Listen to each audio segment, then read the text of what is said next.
नमस्कार प्रिय भक्तजनों, आप सभी का कहानी किस्से चैनल पर हार्दिक स्वागत है। आज के वीडियो में मैं आपको सुनाऊंगी श्रावण पूर्णिमा व्रत की कथा। तो आइए शुरू करते हैं। दोस्तों, सावन का महीना रिमझिम फुहारों और हरियाली से मन को आनंदित कर देता है। इसी महीने की पूर्णिमा को भारत देश में रक्षाबंधन का त्यौहार मनाया जाता है। ये त्यौहार बेहद उल्लासपूर्ण तरीके से मनाए जाने वाले इस त्यौहार की सबसे खास बात ये होती है कि ये भाई बहन के पवित्र रिश्तों में मिठास घोलता है। ये त्यौहार पूरे भारत में मनाया जाता है। असल में श्रावण पूर्णिमा के दिन हर देश में अलग अलग रूपों के रूप में मनाई जाती है। श्रावण पूर्णिमा को दक्षिण भारत में नारियली पूर्णिमा व अवनी अवनत, मध्य भारत में कजरी पूर्णिमा, उत्तर भारत में रक्षाबंधन और गुजरात में पवित्र उपासना के रूप में मनाया जाता है।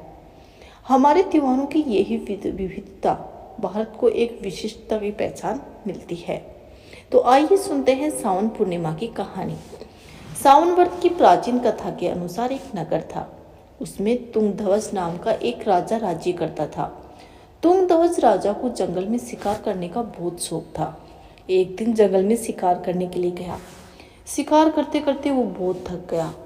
थकान दूर करने के लिए एक बरगद के पेड़ के नीचे बैठ गया।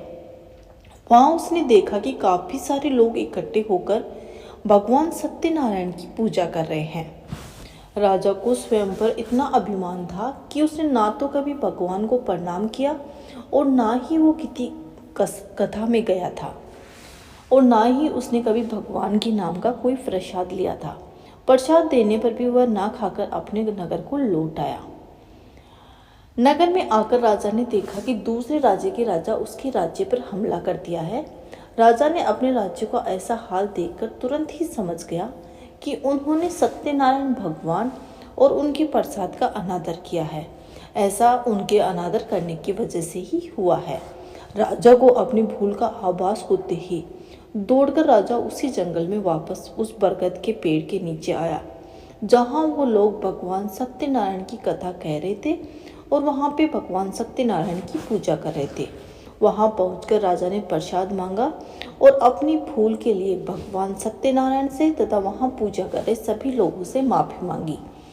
पश्चाताप करते देख राजा को भगवान सत्यनारायण ने माफ किया तथा वहां उपस्थित सभी लोगों ने राजा को माफ कर दिया, जिसके फलस्वरूप भगवान के आशीर्वाद से उसके राज्य में सब कुछ पहले जैसा हो गया और भगवान सत्यनारायण की कृपा से राजा ने लंबे समय तक राज्य को संभाला और उसके बाद सर्व लोक को गमन कर गया।